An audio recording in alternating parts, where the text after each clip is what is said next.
All right, shalom, shalom.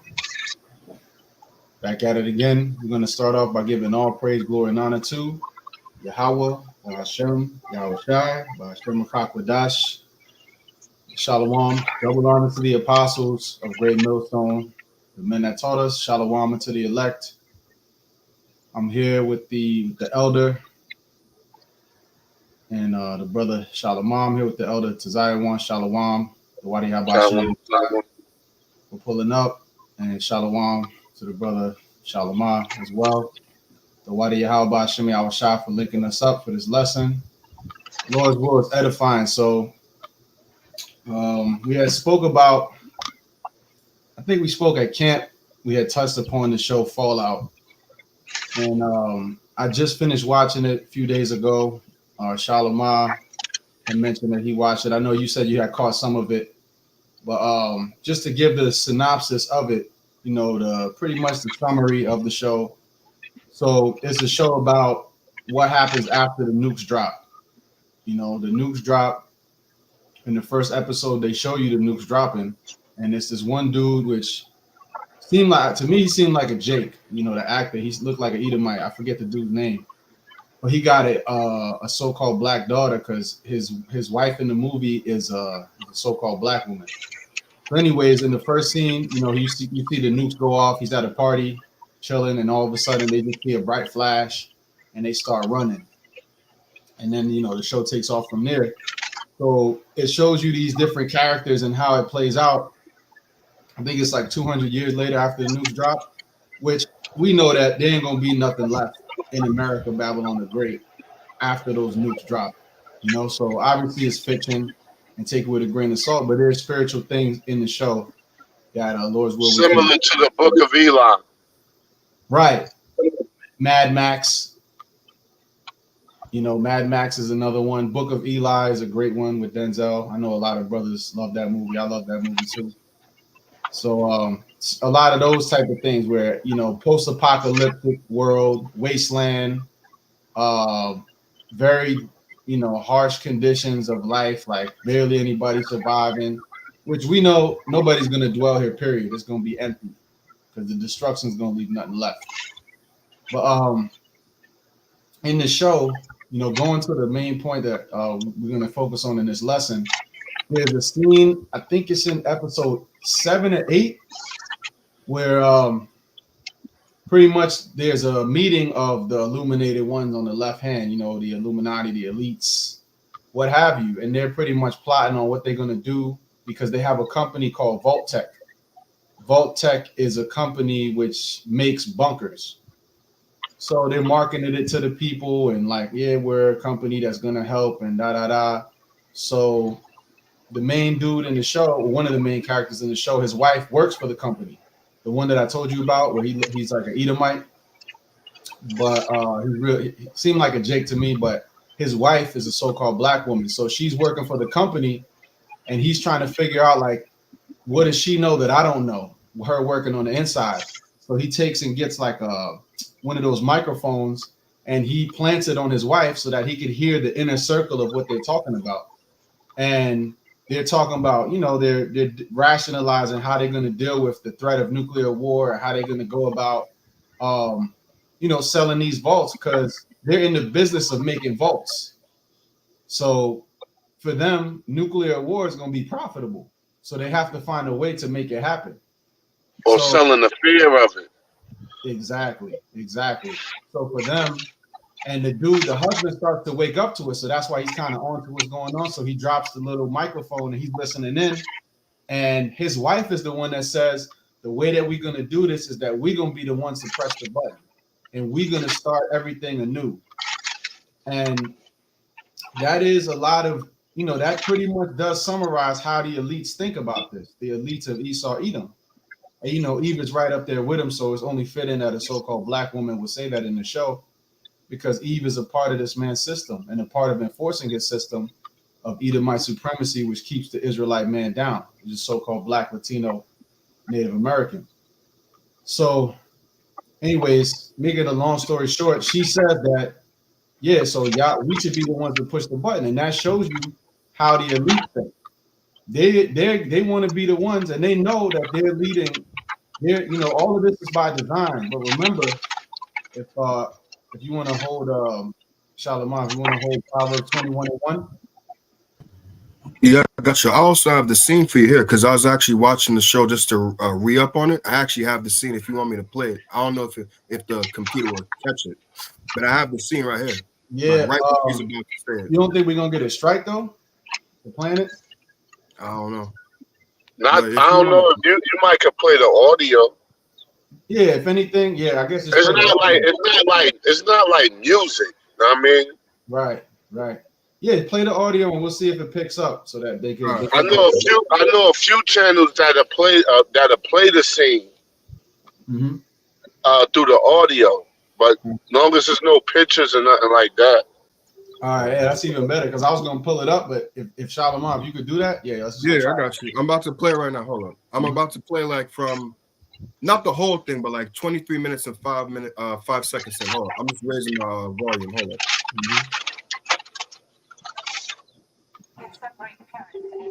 Can you hear that?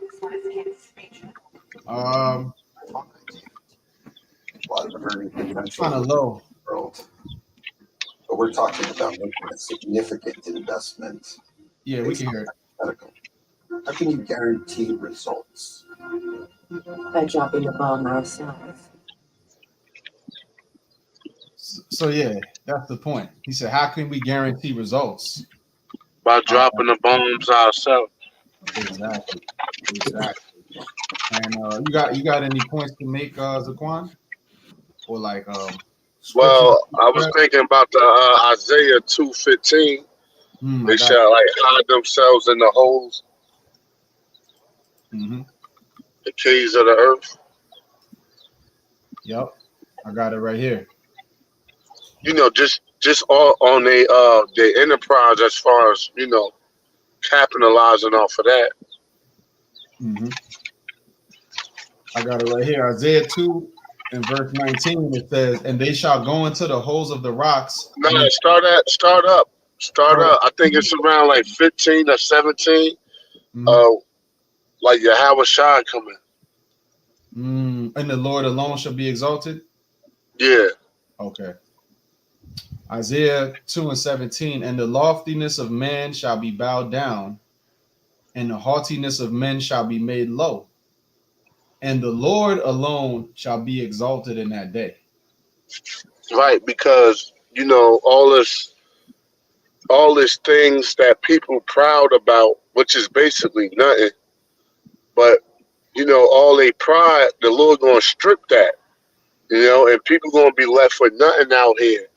And Yahweh Shai is gonna be the only one exalted. Like I said, every knee shall bow and every tongue shall confess, That's right. Reading on, Isaiah 2:18, "And the idols he shall utterly abolish, and they shall go into the holes of the rocks and into the caves of the earth for fear of the Lord." The holes of the rocks and the caves of the earth. Not just because of the bombs, but the coming of Yahweh Shai too. And we gonna get them up out of them caves. And they're not just regular holes. They call them DUMBs, deep underground military bunkers. And they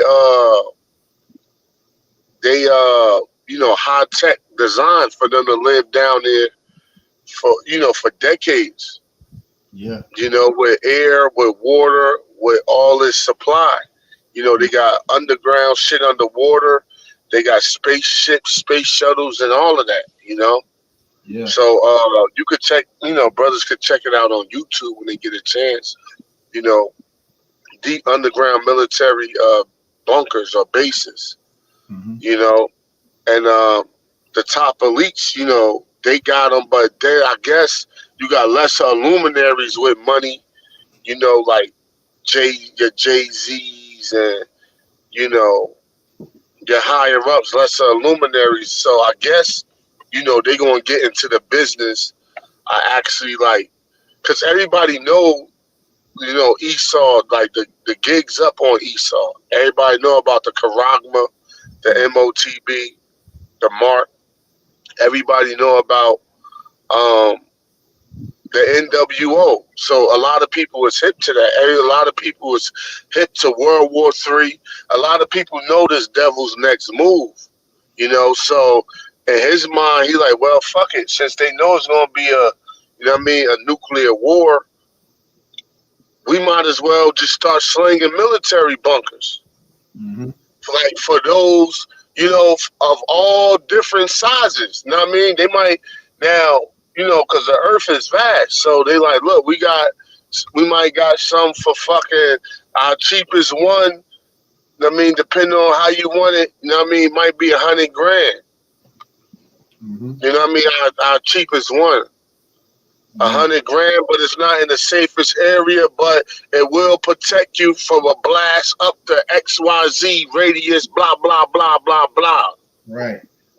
You know what I'm saying? Because this devil is all about selling fear, capitalizing. Mm-hmm. So I could see them actually, doing that, as this kingdom goes on, because everybody, the gigs up on Esau, everybody, through the internet, starting with the prophets. But everybody know about the symbolism. Everybody know about the NWO. Everybody know about the MOTB. Everybody know about nuclear war. Everybody finding out about the true Hebrew Israelites, that they wasn't the so-called Amalek, so-called Jewish people, Amalek, the small hats. Everybody is like, everybody's starting to get familiar with the truth, what the scripture said, truth shall spring forth out of the earth. So this devil, Satan is about to just start coming clean with his shit. Like, well, y'all fucking, y'all got me. So you know what? Since y'all know it's going to be a nuclear fallout, fuck it, buy these bunkers off of me. Yep. Because y'all don't believe in fucking Jesus anyway. Unless you believe in they probably try to mock the truth. Unless you believe some fucking man gonna crack the sky in a UFO and scoop you out of here, you might as well just buy a bunker for me since you know what's going down. Mm-hmm. Yeah, like good luck with that. That's how they're looking at it. Like, oh, you think that? Because it sounds crazy to the unlearned, to those that are not in the faith.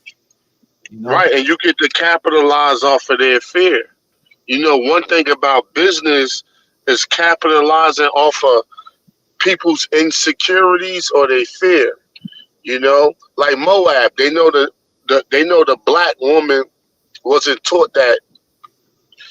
Mainly the Southern Kingdom tribes wasn't taught that they was pretty, that they was beautiful, that they're the standard of beauty.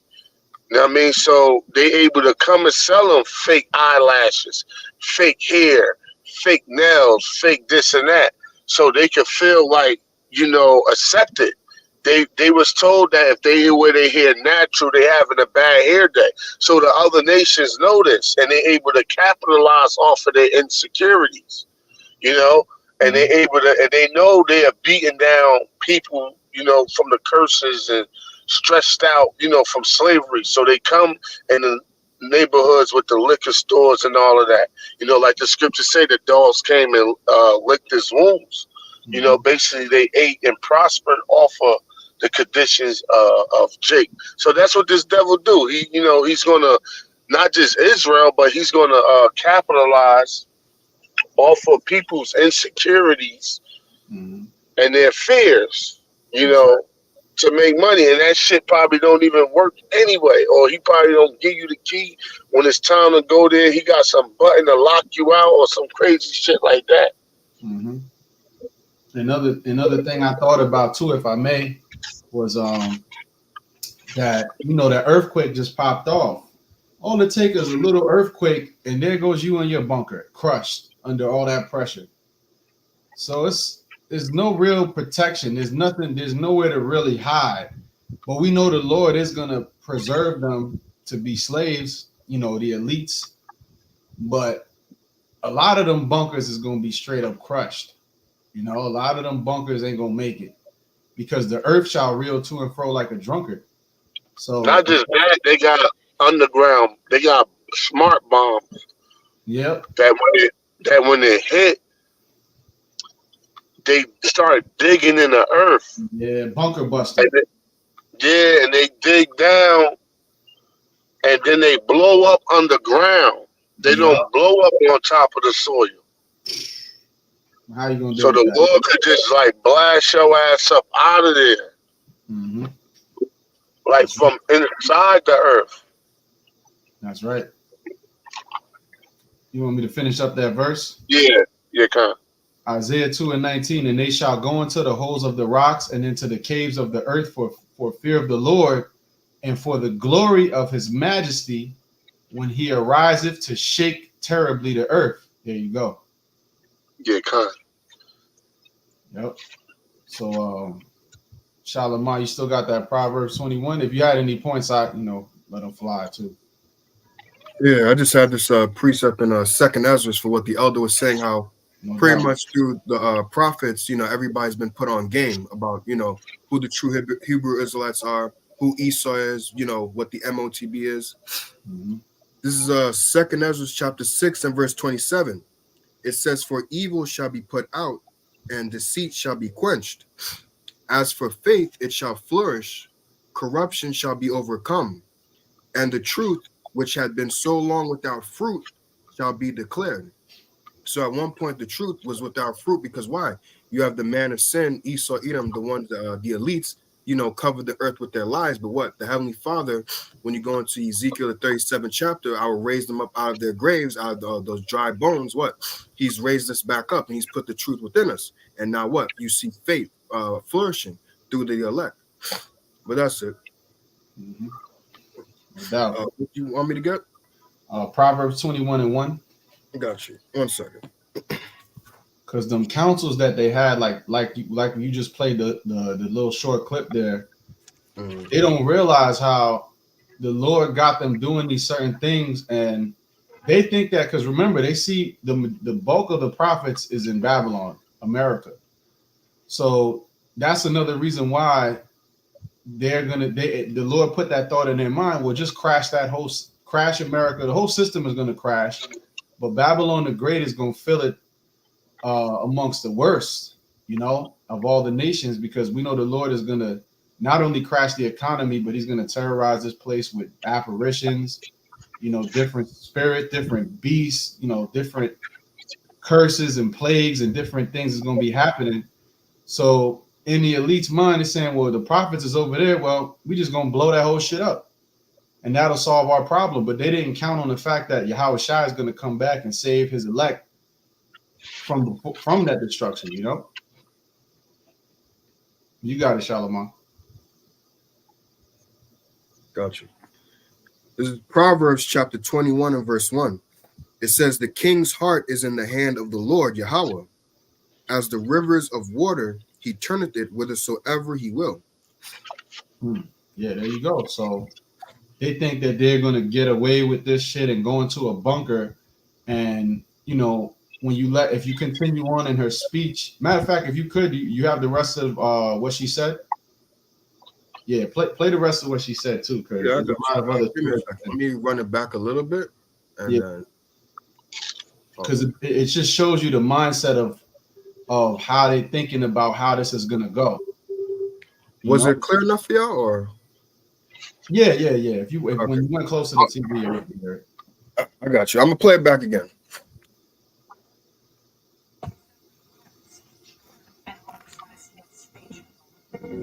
It's a fun idea. There's a lot of earning potential with the end of the world. But we're talking about making a significant investment based on a hypothetical. How can you guarantee results? By dropping the bomb ourselves.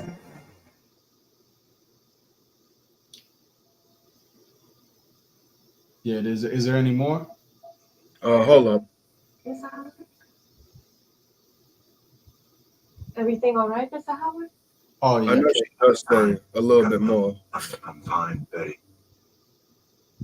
He is so excited to meet you. A nuclear event would be a tragedy, but also an opportunity. Perhaps the greatest opportunity in history. Because when we are the only ones left, there will be no one to fight. true monopoly. Mr. Howard, huge fan. You can pause it right there. Yeah, gotcha.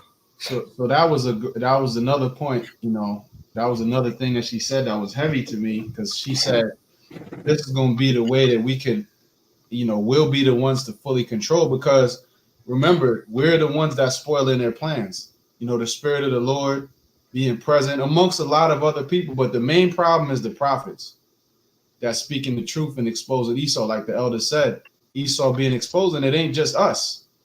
You know, we're the ones that have 100% truth, so we're the one that has that knife the deepest in his rib, like just twisting it around. But there's a lot of other people like truthers and YouTube and different things, and you see why they're about to censor the internet. They want to definitely take out TikTok. That was another thing. And they also want to ban the Bible. Why is that? Because the truth in the Bible is coming out. But you got a lot of other people that's exposing the so-called white man as well, which are the biblical Edomites. So for them, all right, we could just eliminate all of these enemies that we have, eliminate all this other opposition to what they're saying, all of the lies and the doctrine that they want to push forth, you know, the alphabet agenda, all the different twisted things that Esau wants to pull off. There's too much resistance to it in the earth. So in his mind, it's like, all right, if I just use these, and the Lord gave him that missile. The Lord gave him the missiles and puffed his mind up to think and put him on a level with all this technology. Like, look, you got the bunkers. The Lord set it up. It's a perfect trap for the so-called white man, to where he thinks he's going to get away with the shit. Like, all right, the Lord gave me the bunker. The Lord gave me this. Look, I got this. I got that. I'm on top. You know, I got the minds of the people. I can deceive a lot of people.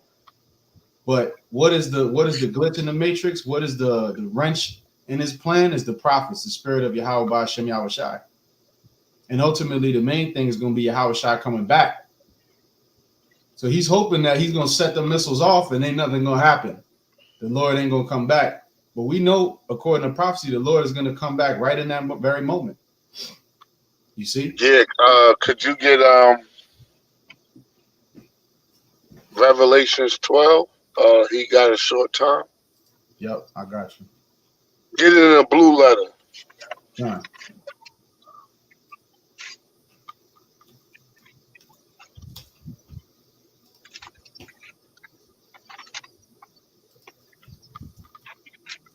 Yeah, this is Revelation 12 and 12, right?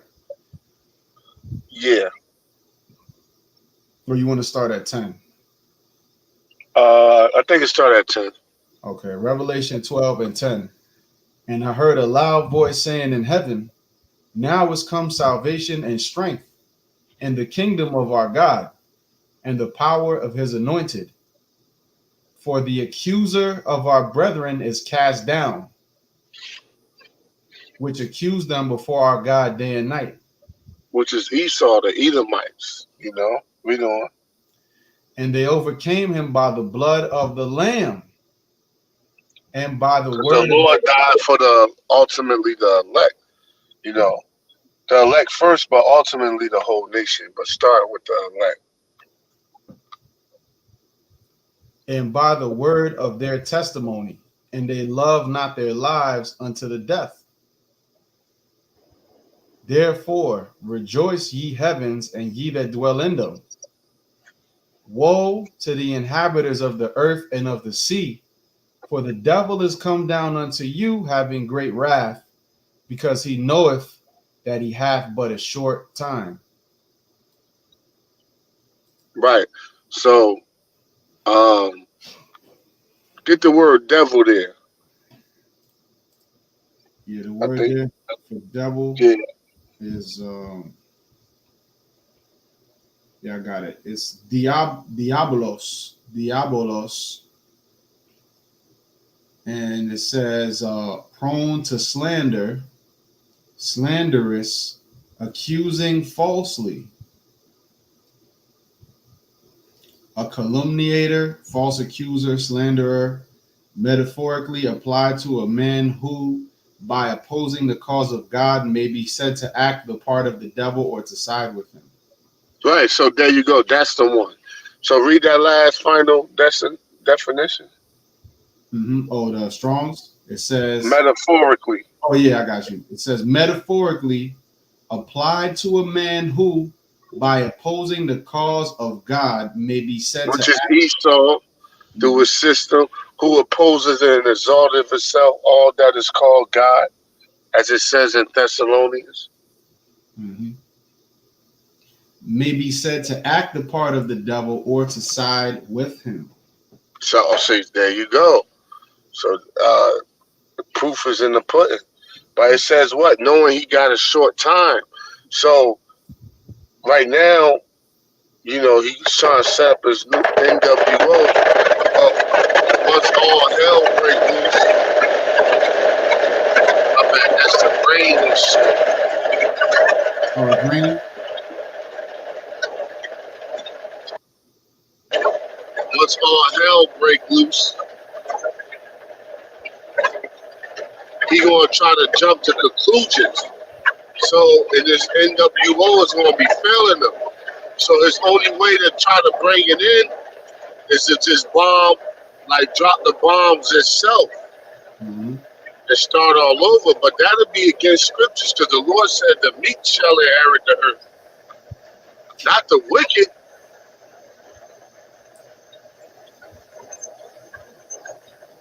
That's right.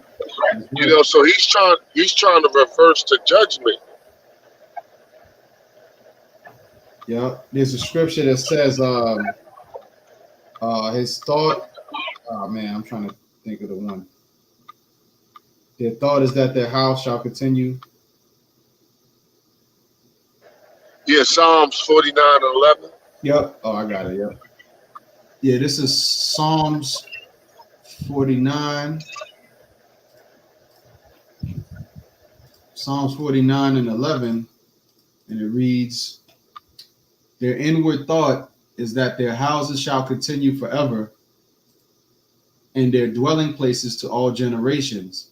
They call their lands after their own names. Yeah, so that's the nature of the so-called white man. You know, they think that they're going to just be able to keep going. And another thing about the show, right, is even after the show, the people in the vault, they were in like these cryo chambers that they were able to live, like sleep for like a few hundred years and then pop up and try to establish society. So in the show, another city popped up and they, you know, did their best to continue on with life. And what happened was the people from the vault company, they said that, nah, y'all not gonna do it right. So they nuked that city too, obliterated that city. And it's like, it's never gonna be enough. You know what I'm saying? That was one of the craziest parts of the show because one of the main characters, he survived and he was a Jake. So one of the girls from the vault, like she fell in love with him, and her father was from the vault company. So once she made the realization, like her father was responsible for this shit, and the dude that she fell in love with barely escaped out of that city, she was like, damn, like she realized her pops was an evil, wicked man, you know? And yeah, so I think the name of the place was Shady Sands or something like that. And yeah, they built up a whole nother like version of civilization, and then boom, they nuked it again because it was like they were like it's not us doing it, so it ain't gonna be right. So the world that was left after, if in Esau's mind, if the world that he was able to, if he was allowed to continue and go on in the way that he has it, it's not gonna play out the way he thinks anyways. He's going to start some new utopia. It's just going to be more war, more death, more chaos because he's an evil, wicked man. You can't make an unclean demon be a clean man. You know, Esau was born and bred to be the wicked. So everything. Right. Let favor be shown unto the wicked. He will not learn righteousness. That's right. So he's Mr. Can't Get Right. You know? So that was a crazy part of the show where like you had the opportunity to do the right thing. And even when you did, you still did the wrong thing. Still led to more death, more chaos. And he's like, look at all this war. But this is the world that you left in shambles. You see? And this is the world, you can look at it as the world right now because it's always constantly war. You know, look what's happening right now with Israel and Gaza. in the Rafah region of Gaza, you got all of the Palestinians pretty much pressed into this one small region because every region that they was in kept getting bombed and bombed and bombed, and it was all a setup. And I think it's like right located on the border of Egypt. So now those Palestinians are over there, and now it's about to be a bloodbath because there's really nowhere else for them to go. But they got what they wanted because they want to push them out of that land so they could do real estate development, so they could, pretty much set up their empire of what they want to do with those small hats. But Shalimar, if you want to hold Isaiah 47, we could get that and start from the top too. Yeah, also had a point, if I could make it real quick. Yeah, go ahead. You said something a little earlier about, the prophets being, pretty much the main enemy of, the elites. And I was meditating on that. And the reason why we're the real problem for them is because we speak about pretty much life after them. We speak about a world after them. Like if you got the truth is, yeah, they bring out information about them. Yeah, they bring out truth. And yeah, the elites may be like, we don't like them saying this, but you ain't really talking about anything after us. You ain't talking about building up something without us. We're the only men are complaining about, the pretty much, how women are delusional and things like that, right? You can't really build with the so-called black women. We're saying in the kingdom, when we're when the kingdom is set up, the so-called black man is going to be in order. Therefore, his woman will be in order. The same thing that you fought so hard and put money into to pretty much break up and destroy. We're talking about now. That's going to be built back up in the kingdom. We're talking about order is being set up. So that's why we're really the main enemies, and really why we're the main problem for them, because we speak about things. We speak about life after them. We speak about a world without them. Just want to make that point. Yeah, bro. Yeah, beautifully said. And that's it. Because the Lord gave us that vision to see beyond this little bullshit world that they have set up, which is a lame ass world, man. This world that they have set up is boring, it's whack, it's mundane. It's the same hamster wheel they got us on, you know what I'm saying? You want to see some fights, you might see a basketball game, you might go to the bar, but it ain't really shit to do. Especially in the places that our people be dwelling at and where they got us stuck at. Especially. Hey, that's why them rich niggas wound up back in the hood getting robbed and killed. Because they're like, man,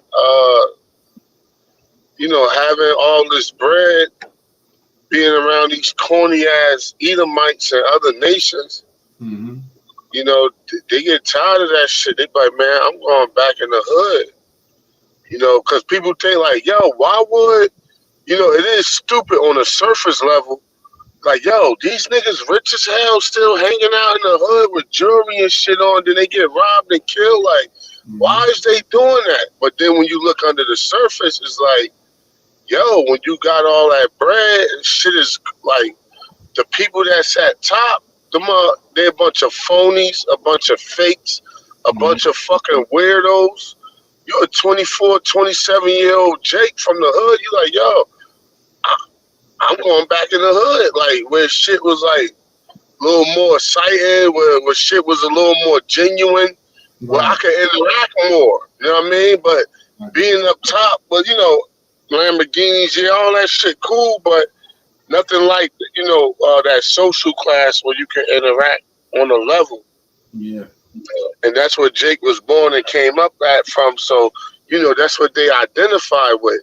So, that's why a lot of Jakes wound up hanging in the hood, still being in the hood and all that, and they rich because it ain't really shit up at top once you get there. Exactly. That's a good point. That's a good point. Yeah. So you start off with this Isaiah 47, and we can get into this. We ain't got to get the whole chapter, but just. Yeah, I got you. My bad. Oh, you got it, bro? All right, come on. Yeah, my bad. Just got called at the door. No, you straight, bro. You straight. Start from the top? Yep. All right. Isaiah chapter 47, verse 1. Come down and sit in the dust, O virgin daughter of Babylon. Sit on the ground. There is no throne, O daughter of the Chaldeans. For thou shalt no more be called tender and delicate. Yeah, in the dust. Oh, my bad. Them being in the dust, them being in the low state. Oh, you had something to say, bro? No, my bad. Yeah, so come and sit in the dust. Dust representing confusion.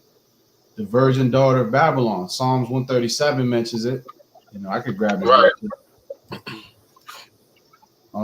That the virgin daughter of Babylon. And when you look at it, it says that when the Babylonians took down Jerusalem, that the Edomites were right there, burning down the temple. So they partook in our affliction. They've always been at the worst times in history for Jake. They've always been playing a part. Like when we got delivered from Egypt, they were the first ones that stepped in the way, specifically Amalek, if I'm not mistaken, right? Come. Yeah, so it's always been Esau. So Psalms 137:7, remember, O Lord, the children of Edom in the day of Jerusalem, who said, race it, even to the foundation thereof, which means what? Destroy it, dealing with the temple. Because they knew when we were in power, our King David had a foot on their neck. You see, O daughter of Babylon, there it is, the virgin daughter of Babylon, who art to be destroyed. Happy shall he be that rewardeth thee as thou hast served us. And that's all spiritual too, because these are things that actually happened in history, but it was a foreshadowing. You know how the Lord gets down, with the drama. It was a foreshadowing of what was to come when it comes to them having Babylon the Great, them having a kingdom and us in captivity. You see, but we could go back to Isaiah 47.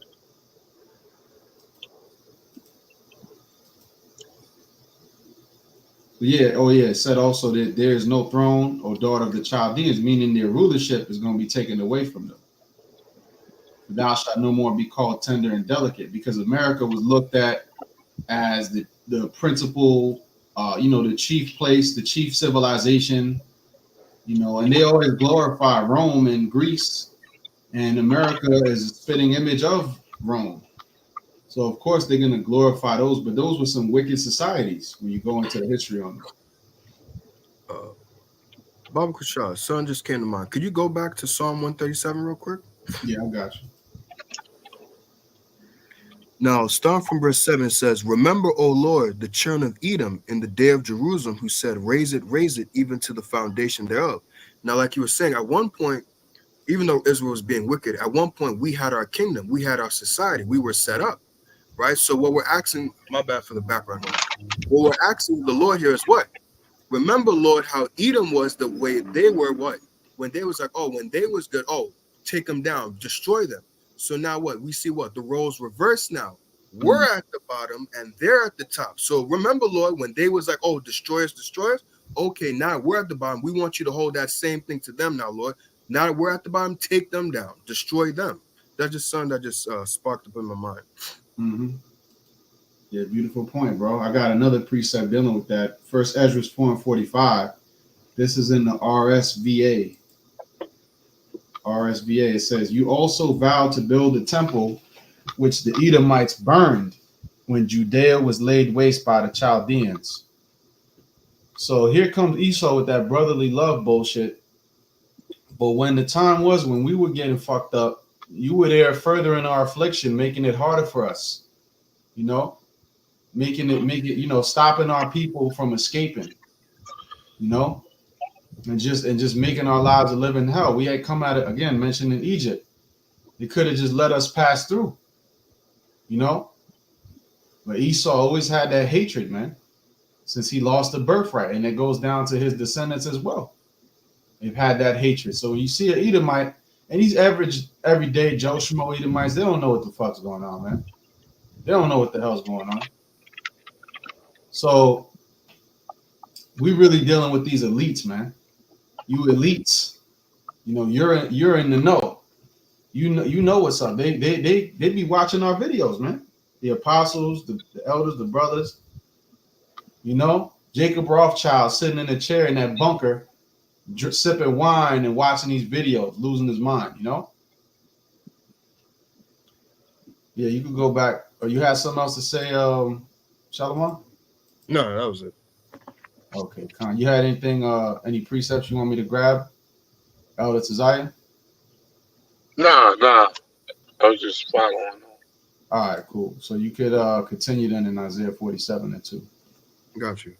Isaiah chapter 47 and verse 2, it says, take the millstones and grind meal, uncover thy locks and make bare the leg, uncover the thigh and pass over the rivers. Mm-hmm. Yeah, make bare the leg, uncover the thigh, dealing with you being exposed. You see? Dealing with you going into captivity now. You being brought low and your identity being identity. Because a lot of people will say, like Kendrick Lamar, the big thing with him now is him and his beef with Drake, which he said back in the day that he was he's an Israelite. He's not black no more. They'll say that. A lot of these celebrities, they'll tell you who the Israelites are.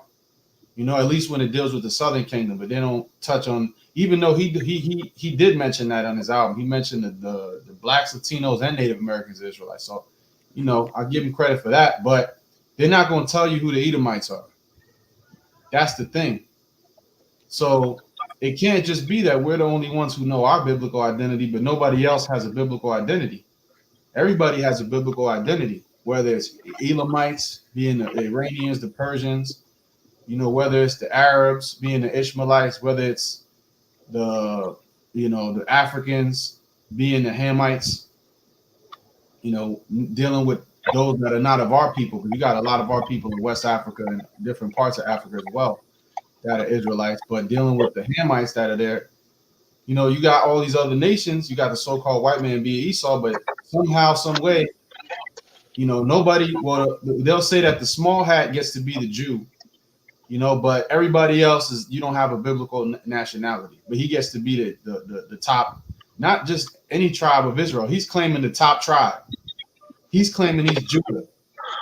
So he knows down to the tribe that he's from, but he's sitting here telling the rest of us, oh, you just a nigger, you're just black, you're just Latino, you're just Mexican, you just, you know, Seminole Indian or you know, Cuban, Dominican, Jamaican, all these other names, but here it is, he gets to claim Judah. And everybody's supposed to just accept that at face value. And that's the thing. People are not buying it anymore. Everyday Jakes that I knew from high school, I'll be going, like I went to go watch the Super Bowl with a couple of my old friends from high school, which I don't see him hardly ever, but I was like, let me drop in and see what's up with them. And they were talking about, you know, certain college professors that was Amalekites, that was small hats that had a hatred for Jake. They was talking about how they're the real Jews now. They were talking about who's the real Jews, who's the real Southern Kingdom. You know, they were talking about things that's like 5-10 years ago, that would be unheard of. But the Lord set up certain celebrities to expose a lot of things. So that's an example of what? Them being bare, them being uncovered. Yeah, you can read on, bro. Oh, sure. Verse 3, thy nakedness shall be uncovered, yea, thy shame shall be seen. I will take vengeance, and I will not meet thee as a man. Yeah, thy nakedness shall be uncovered. So their nakedness, they're being exposed. Again, going into their exposure. The light of prophecy is being shown on them. And they don't like it. That's why they're spazzing out. That's why they're saying ban the Bible. You see? Now they're saying the New Testament is anti-Sem, right? Because for you to replace the Israelites with the church, that's what the Christians believe in, then they believe that that's anti-Semitic. So now you're going to get caught up in the persecution too, but you're not even believing in the right doctrine. You see? But the main reason they're taking the Bible down, they're using that as a cover, because the main reason they're taking it down is because of us, because they fear the truth that Yahweh Hashem Yahushua gave us.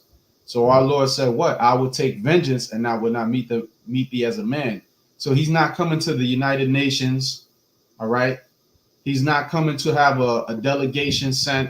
I'm going to send some angels down in the chariot to the White House to come talk to you. You see? He's not going to meet you as a man. And also he's coming in a glorious fashion. He's coming in a fashion that this world has never seen. And I had done a lesson on the dream I had where I was in New York City, and there was chariots, flying real low to where you could see the lights on them. And one of them flew behind a building, and everybody started running and scattering, and all of a sudden you seen like some bright, like it was like some kind of explosion happened, and in the middle of the night it looked like the daytime.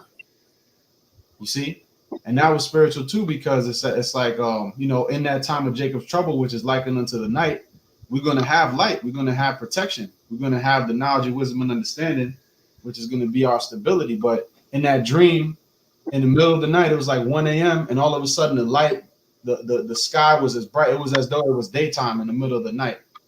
And where that chariot went, it went behind a building, everybody's scattering, and you just see a big explosion, and then you just see like a bright light in the sky right above where it happened. So that the Lord Yahweh Shai is coming with the heavenly host, man. One angel could take out Esau's whole shit. So it's gonna be overkill. But you got it, bro. Yeah, real quick. Let me read this verse. I have the Bible Hub here. Let me read verse 3 in the GNT. Mm-hmm. So this is Isaiah chapter 47 in the GNT, verse 3. It says, people will see you naked. Like you were saying, what? The attention is now on them because what? The truth is out. So now everybody's looking at them like, oh, because wait, imagine if you see someone naked, you're going to be like, yo, what the hell's wrong with that person? Like, why are they naked? So what? The attention is over on them now, and they don't like that. Continue, says, they will see you humbled and shamed. I will take vengeance, and no one will stop me. That's pretty much the point. And that one part, no one will stop me, reminds me of Isaiah 63, if I'm not mistaken. Who is this that come from Edom with dyed garments from Basra? Mm-hmm. He that trod the wine press alone. Oh, I'm sorry. I have trodden the wine press alone. That's right. Yep. Yeah, that GNT is a good translation. Mm-hmm. Yeah, the GNT with the Apocrypha in it is a banger, man. I didn't know they came with Apocrypha. Yeah, they got one, and it has like the whole. It's like a 1611, but a GNT version. Oh wow, it's hardcover. Nah, I think I got the soft cover. I'm gonna bring it as well. Send me the link to that. I want to check that out. Most def. I got you. That's one of my favorite versions to read, especially when it comes to prophecy. Mm-hmm. Most definitely. Yeah, you had anything else, Shalimar? No, that was it. You want me to continue from verse 4? Yeah, you can keep reading. All right. A few more verses. Isaiah chapter 47 and verse 4 says, as for our Redeemer, the Lord of hosts is his name, the Holy One of Israel.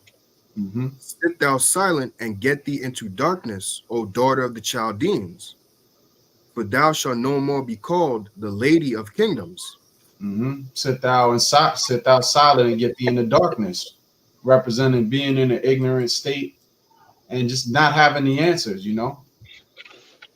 O daughter of the Chaldeans, which is who? Esau, Edom. We just read it in Psalms 137.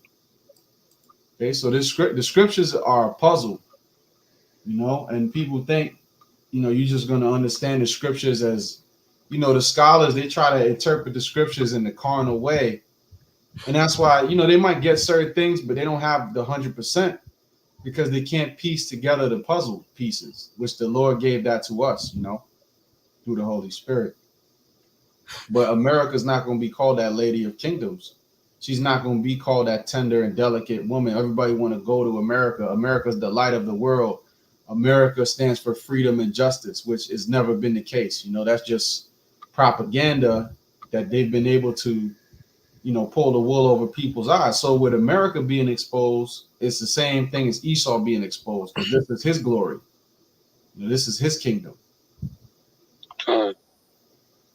Yeah, you got it, Shalimar. You can continue. Mm-hmm. Verse 6, it says, I was wroth with my people. I have polluted mine inheritance and given them into thine hand. Thou didst show them no mercy.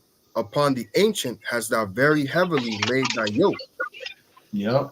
The Lord was angry with us, so that's why he gave us into your hand. But now people like, because when you ask a lot of Christians, they'll say, yeah, the Lord was with the Israelites at one point, and he you know, they got him angry, and now they're cast out forever, and he's never going to deal with them ever again.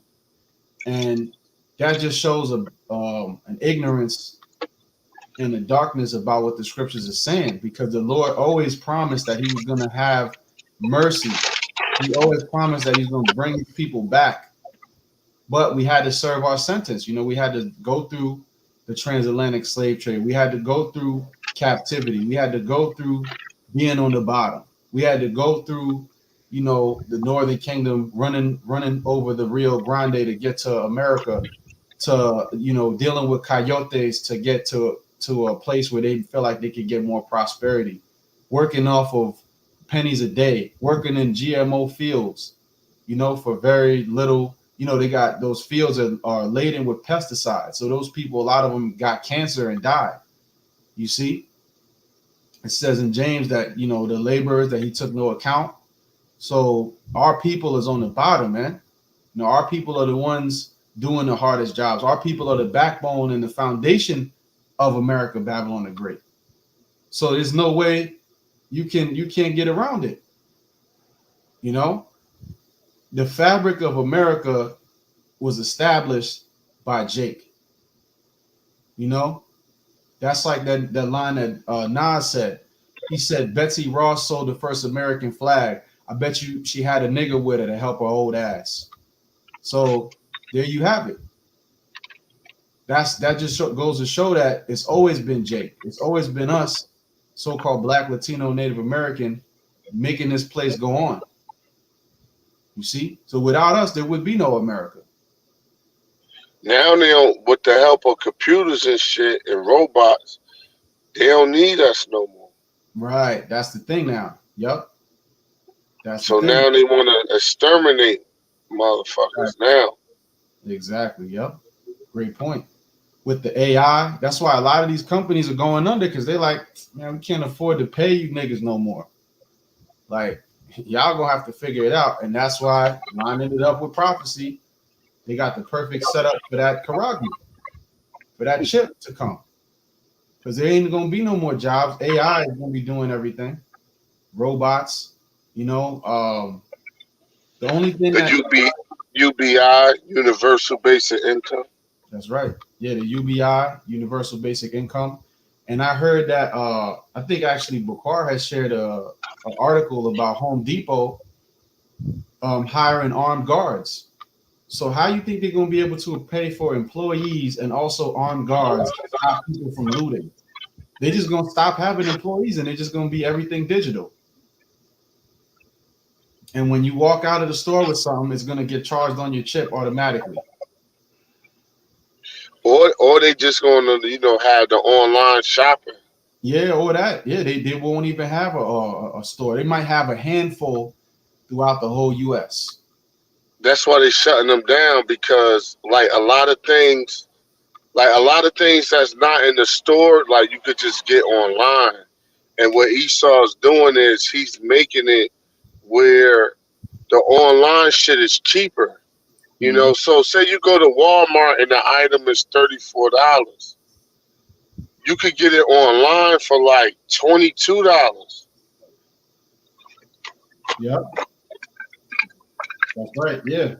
So what's the incentive? Because why would they have an open store? Why would they even have a store anymore? You know, even a lot of those stores that shut down, like Circuit City and all of them, a lot of them still is around, but they just online. Mm-hmm. They shut down like they actual in play, like, you know, they, because what the elites want, they want the 15-minute cities. Yeah. So in order to get a 15-minute city, everything has to, like, they want motherfuckers in the house. You know what I'm saying? So they want less moving around, because once the robots and computers come and replace everything, it's like, yo, we do not need y'all move. Like, that's why I said a man shall desire to go into a city and shall not be able. Mm-hmm. We do not need y'all moving around. We do not, like, everything come to you. You know, the Uber Eats, you want to eat food out, that come to you. You want to eat you know, you want walk food shopping, you know, Instagram, Instacart, all of that shit come to you. You know what I mean? Uber, Lyft, all that shit come to you. So it's really no need or reason to leave the house.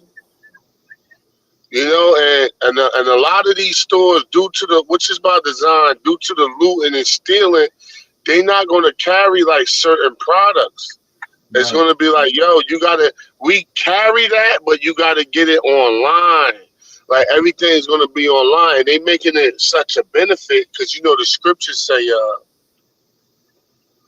the tender mercies of the wicked are cruel, you know, Proverbs 12 and 10. So when you check it out, they making it a benefit that if you invest into their new world order, they're making it a benefit for people to comply with their system.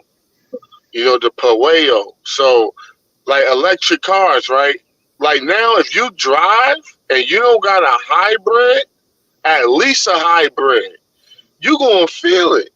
You know, I be laughing at these taxi niggas around here in these big ass V8 Lincolns. You know, I'm like, yo, y'all motherfuckers is behind a learning curve. You know what I mean? Trying to do fucking taxi. First of all, you're doing a taxi service because some taxi's still around. But so, and on top of that, you in a fucking Crown Victoria? You know what I mean? A 4.7 liter V8 Crown Victoria? Talk about you doing some fucking taxi with gas peaking at $4? You hustling backwards. So in order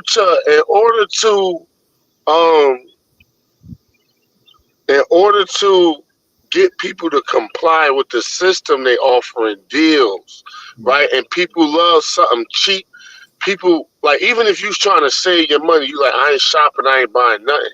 And somebody be like, hey man, I got these brand new tires for $300. You like, oh shit, those are tires, they fit my car.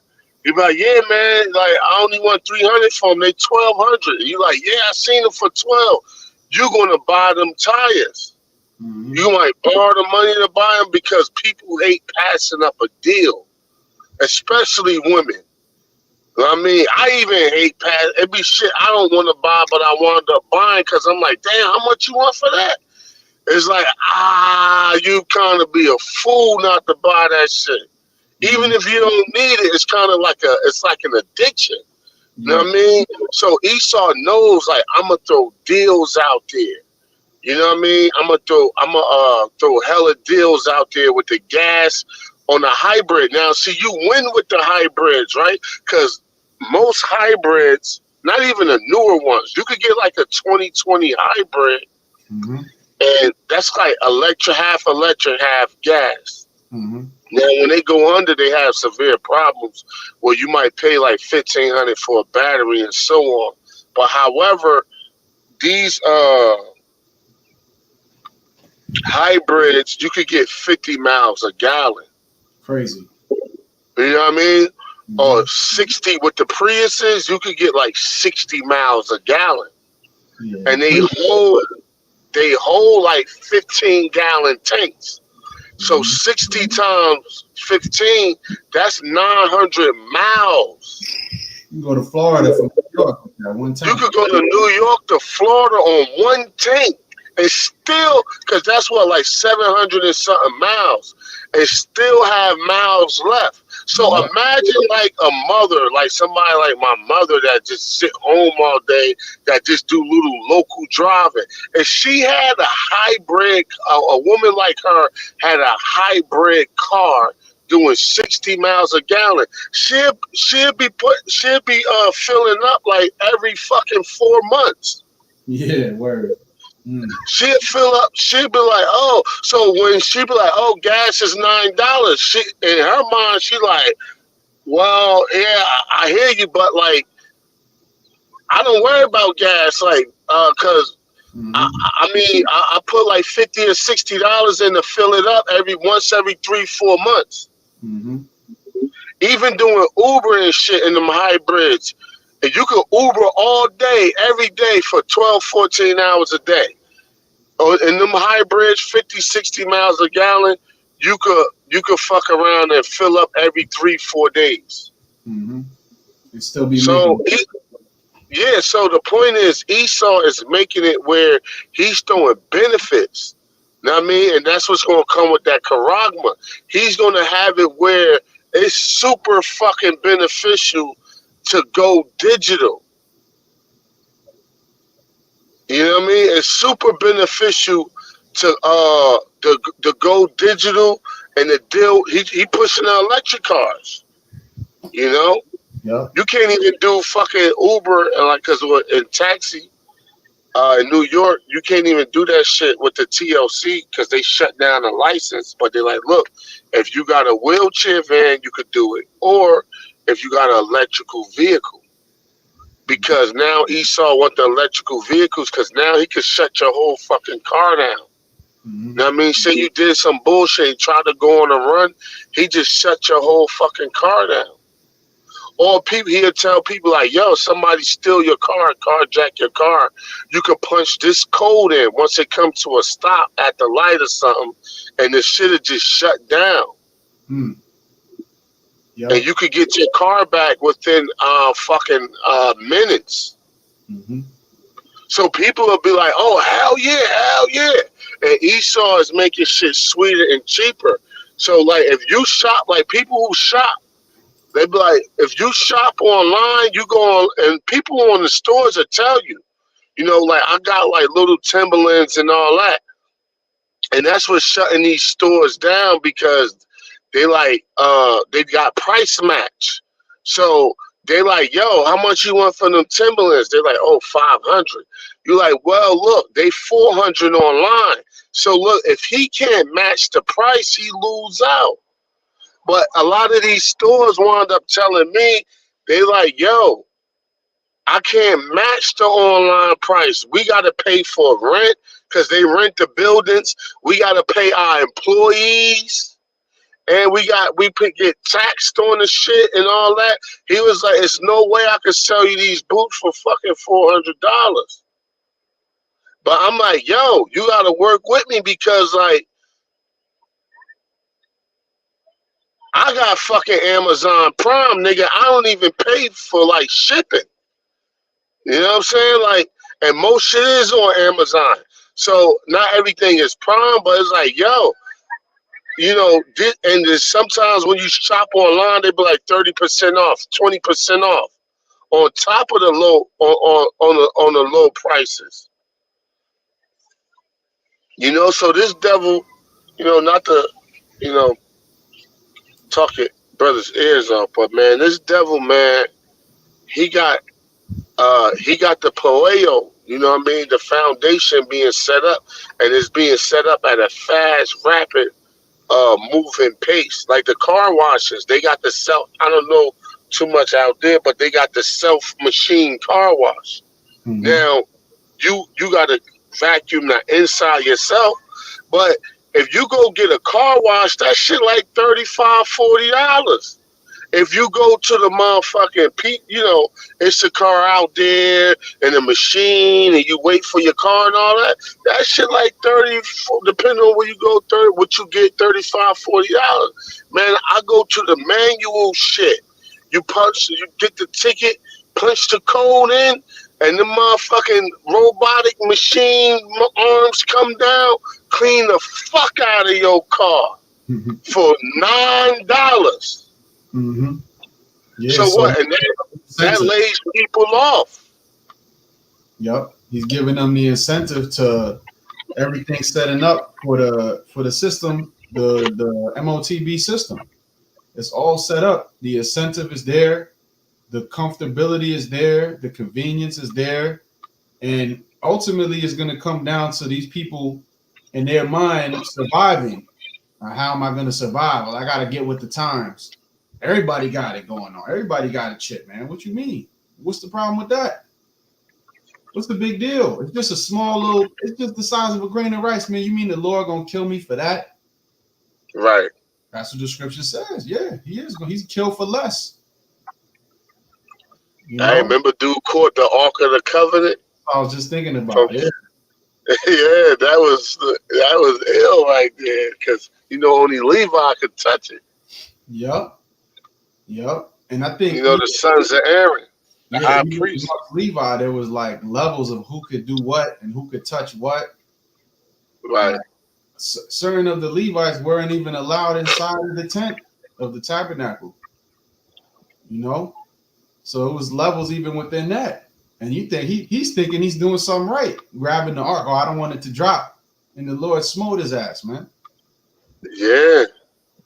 So that's why we fear the Lord, man, because the Lord, he don't play, man.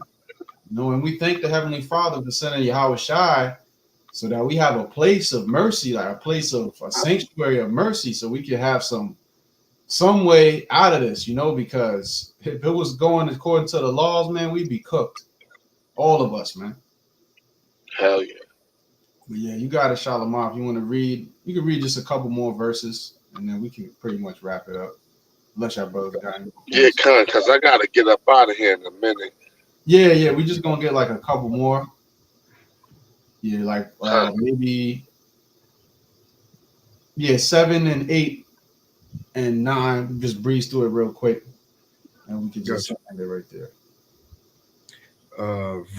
Isaiah chapter 47 verse 7 says, "And thou saidest, I shall be a lady forever, so that thou didst not lay these things to thy heart, neither didst remember the latter end of it."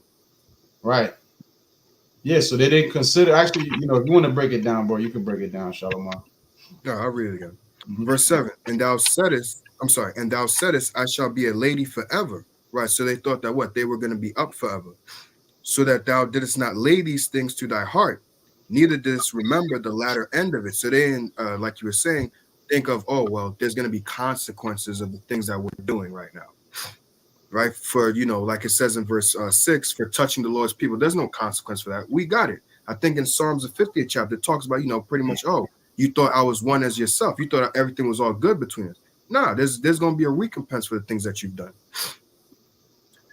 Verse 8.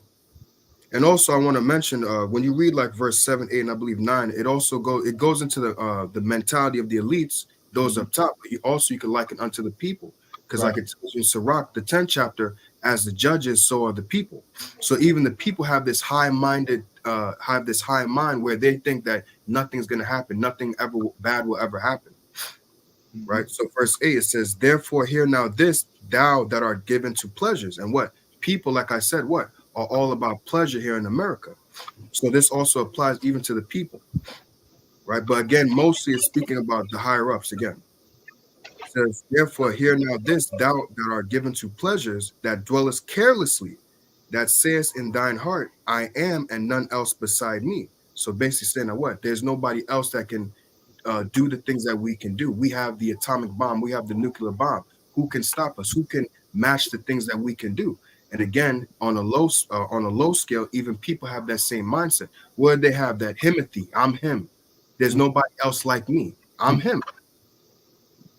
Yep. Hey, men shall be lovers of themselves, Mm-hmm.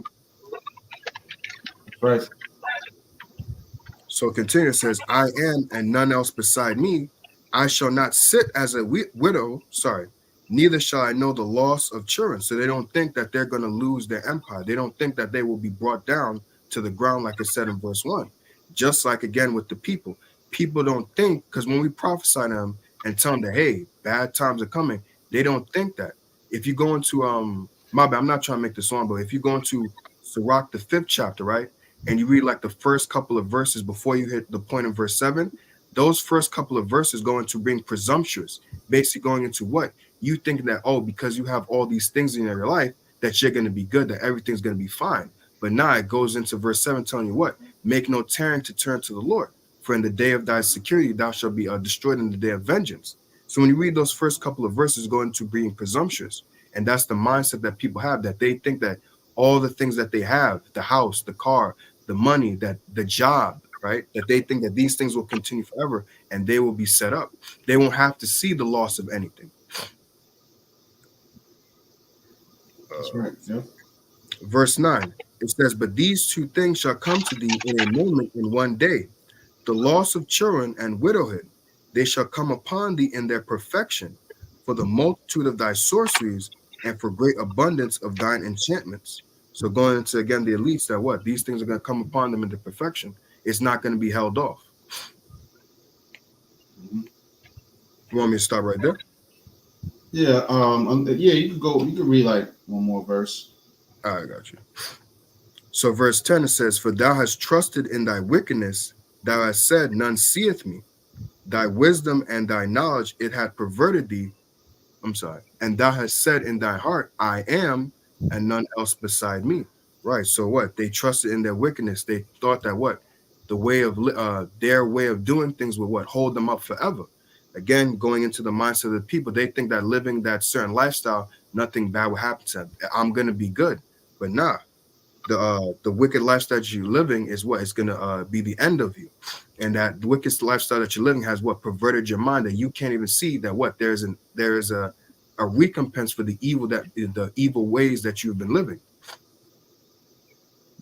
That's right, up. That's right. So they're not going to be able to put it off. They're going to get that judgment that the Lord has intended for them from the beginning, predestinated it. Yeah. You got, unless any brothers got any other points or precepts, we can end it right there. Lord's will. This was an edifying lesson.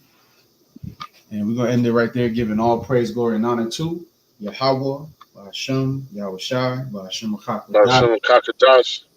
Hey, the Wadi Ba'ashem Yahweh Shai, for you brothers tapping in for this lesson. Lord's will. You can get it in on another one too. Hey, Shalom. Hey, shalom, shalom.